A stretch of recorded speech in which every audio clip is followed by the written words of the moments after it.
Se fase un frari Furlan t'accord di Leopold d'Habsburg tal cur dal 1600 e soredotto mu può permettersi di trattare appunto un imperatore di che fatte come se fosse fradi, come se fosse una me, in una maniera che neanche i consiglieri splifidas potevano permettersi di rivolgersi a lui. Perché frari era un taumaturg, un frari bon di fa miracoli, un gran predichiador, bon di tirare ogni persone samiars, di emplaglesi, quasi un rockstar dai suoi teams. Ecco, questo frari è una storia incredibile da di lui che partesse di un paese del Friuli, d'Avian. Si tratta di Marc d'Avian, ma è una storia poco conosciuta, come tante che sono le storie dei Furlans importanti, che il popolo Furlan giustappunto è discognoso. Forse perché queste storie non si insegnano a scuola, forse perché non sono avendo dei libri che li spandino, o che i libri che non vengono avendo lessi. Però è una lacuna che di storie di Marc d'Avian che sta degli emplade di un grande romanziere Furlan, anche che magari così non avonde celebrare dal popolo Furlan, bensì se di Calforest. O feveli di Carles Gorlon che dal 1993 pubblica le storie di Marc di Europa. Quel di Carles Gorlon è un romanzo storico, ma non vesi pensare a un romanzo storico didascalico, barboso, noioso. Invece è un romanzo storico che le letterature storiche si incontrano in maniera poetica, un po' come le memorie di Adrian da Yourcenar. Ecco, un libro di gran livello letterario che come anche una sua traduzione per Furlan. Il traduttore è una me chiara, una me personale di Carles Gorlon che gli ha dato le sue benedizioni. E lei è di Bortolussi, anche lui un esponente della letteratura furlane da Novecento. E Calecà, buonasera a tutti e mandi. Sono arrivato con due libri in mano. Il primo, Carlos Gorlon, Marco d'Europa, romanzo storico, pubblicato dalle edizioni San Paolo di Milano. Il secondo, Marc d'Europe, romanzo storico sulla vita di pari Marc di d'Avian, voltato per Furlan, di cui che succede. C'è il succeduto dal 1993 che Gorlon è stato invitato a scrivere un romanzo storico sulla vita di pari Marc di d'Avian da un francescan che viveva a Pordenone, padre Venanzio Renier, che ha scombattuto per tutta la vita per fare in modo che pari Marco d'Aviano al fosse fatto beato, nominato beato dal Papa. E Gorlon ha scritto questo romanzo, lui diceva romanzo di servizio. Io, che eri grande amico di Gorlon, e che compravi sempre tutti i libri che lui pubblicava, quando è venuto fuori Marco d'Europa, sono andato a comprarlo, sono andato a casa sua, mi sono fatto fare la dedica e gli hai domandato di pubblicare per Furlan a Puntatis il romanzo sul mensile Friuli nel mondo. E così si inlascia in denant. A che spunto sarebbe il caso di sentire cemut cal comence Marc d'Europe voltato per Furlan.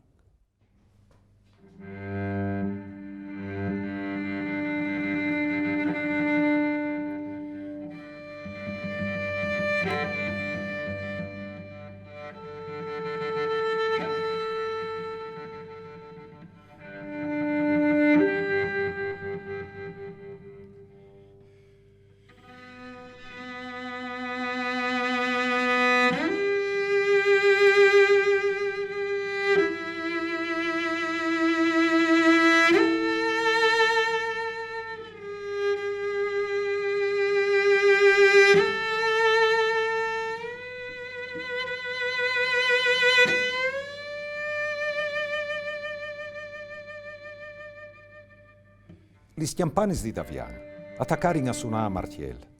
La int, che era appena là a dormire, dopo una giornata di lavoro fadios dai chiams e sbuteghi artesanis, alle di corse tal barcon, in chiamese di gnot, parvio dice che al succedeva. Un fuoco, non pareve.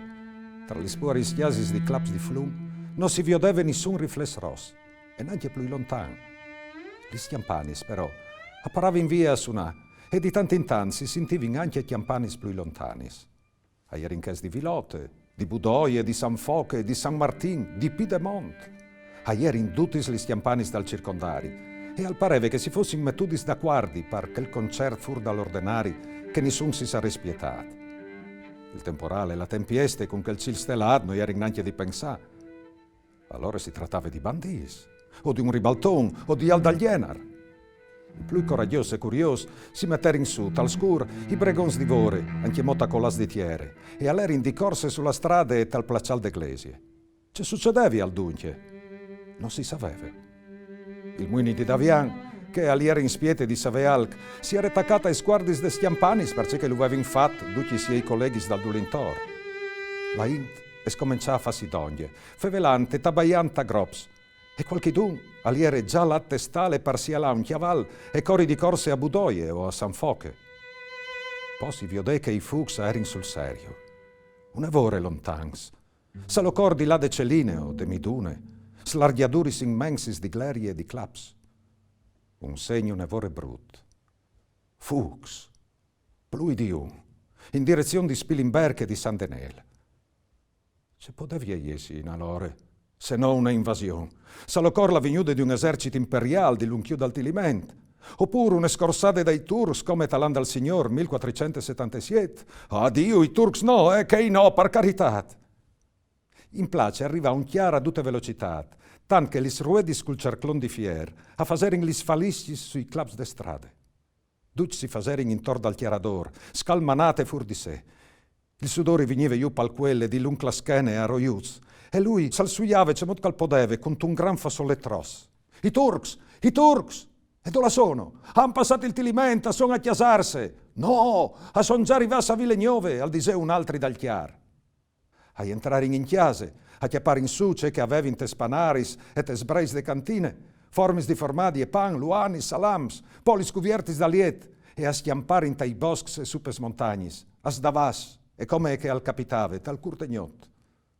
Ormai, di generazione sin ca, a savevin che l'unica salvece contri dai Turks si poteva chiatale dome tai boscs o supes montagnis. Pari Mar Davian al secul e are Carlo Domenico Cristofori, nasciuto nel 1631, proprio da Davian, di pari che era un imprenditore da epoca, aveva una tintorie e aveva a lavorare con sé per fin un musulmano di etnia curda però. E pari Mar Davian è famoso perché da iconografia ufficiale tiene in mano un crocifisso di legno che manda su ban del Sil e domanda gli autori di Dio per scombattere per paravia i Turks di Europa.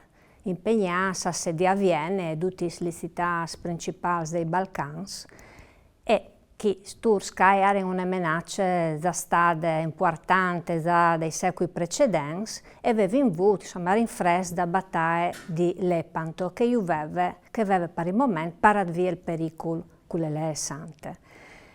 Giusto appunto, il Pizzul Carli è nato qualche decina di anni dopo la battaglia di Lepanto, quando le memorie di chi Turks con sé violenze, con sé assetas di sangue, che avevano mituto i loro mans per i volti, con incursione su incursione sul Friul, insomma, queste memorie erano un evore vive. Tanto che da sua famiglia si favelava di un'antenade, non tanto in Deurtaltin, Maria, che era stata fatta prigioniera e dopo, come in tutte le leggende, è ritornata ad Avian su una portantine, piene di aur e di zois, perché era diventata le favorite di un sultano e grazie ad un terremoto era arrivata a Stiampavia, tornata a Sofriul. Ecco che il Pizzul Carli è ben presto un predestinato. Carli Sgorlon nos conta queste storie con che sono tipiche aure, insomma un po' magiche, un po' spirituali, un po' di romanzia rossa, o sareste, e non sconta i segni di predestinazione che le mari di Carli aveva veduto quando era in fase, vedendo un'elus da or di lui, un eziarte gnot. E anche queste mari aveva notato che il frotto preava più spesso e meditava, era un frotto contemplativo, timido, un evore lontano di quel pari mar di avian che sarebbe diventato che avresse ingrumato migliaia e migliaia di persone, sta plazzi, sta glesies di tutta Europa, soprattutto d'Europa del Nord. E le costanti cosmiche che dice di sé pari mar di avian da sovite e proprio le pore dei tours, quasi le fotte dei tours, quando le pizzenen, queste pore dei tours si concretizza in Abul, che è appunto un lavorante da fabbriche di sopari.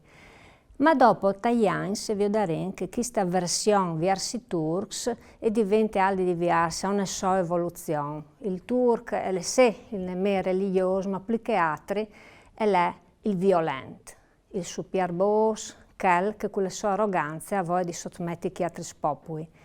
E allora tale lezione di questo romanzo da vicende di pari mar d'Avian e vi ho detto tanti rubis che non spartino all'attualità dal DDV. Prendi tutto il secolo, il 600, un secolo scuro, vuoto, con gran vuoto di emplà, e sono stati emplà dal barocco.